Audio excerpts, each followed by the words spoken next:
আমাদের এটা স্যামসাং হচ্ছে কি A52s 5G, ঠিক আছে। কোনটা সমস্যা হচ্ছে কি যে চার্জিং এরর। এখানে এম্পিয়ার যদি দেখেন, এম্পিয়ারটা আসছে সাকিব, না আসেনি। তো এম্পিয়ারটা দেখো। এখানে আমাদের আই চার্জারের এম্পিয়ারটা আছে হচ্ছে কি আপনার 1.6 এম্পিয়ার, কিন্তু এটা দেখো এখানে আনো, ঠিক আছে, কিন্তু তারপরও চার্জিং এরর স্টিল।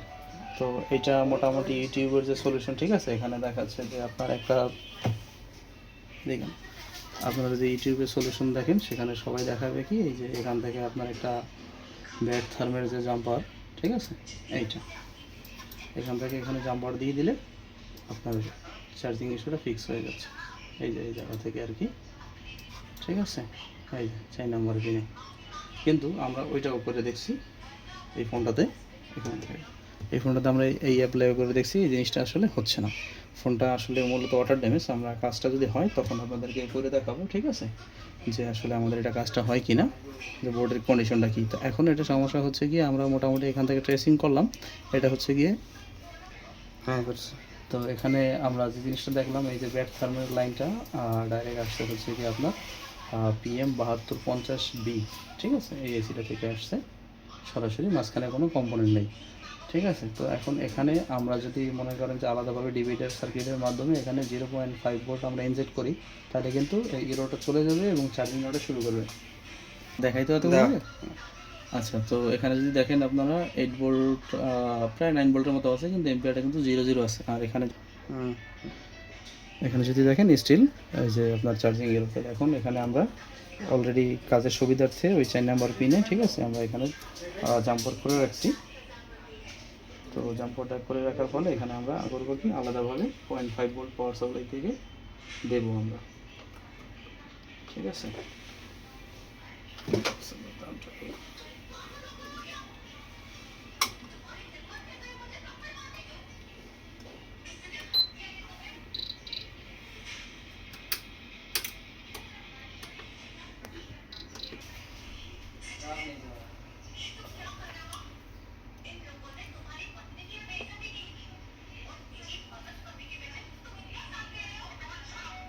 প্রশ্ন করে এটা চালু করে দিই, এম্পিয়ার না ওরা শুরু করলে।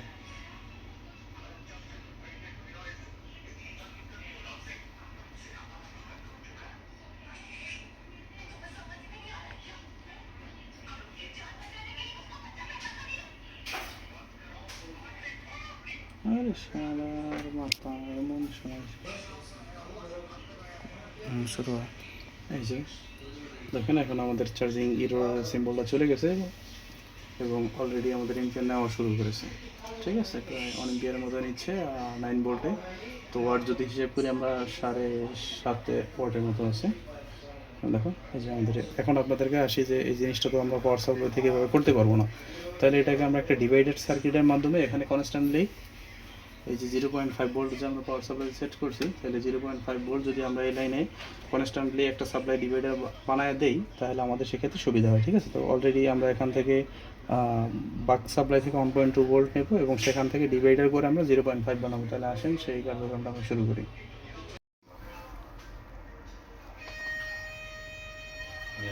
2 দিন ধরে তো মাল কিনলাম, পরে কাজ করালাম, হিসাবগুলো তো করতে হচ্ছিল ওই জন্য। আল্লাহ মাল বলেছেন। হ্যাঁ মাল এসছে, মাল তো সাজান নাই না, মাল সাজান দিলে বন্ধ হয়ে নেই। এটা ক্লাস চালাক, এটা বন্ধ হয়ে, এটা বন্ধ হয়ে দেবো।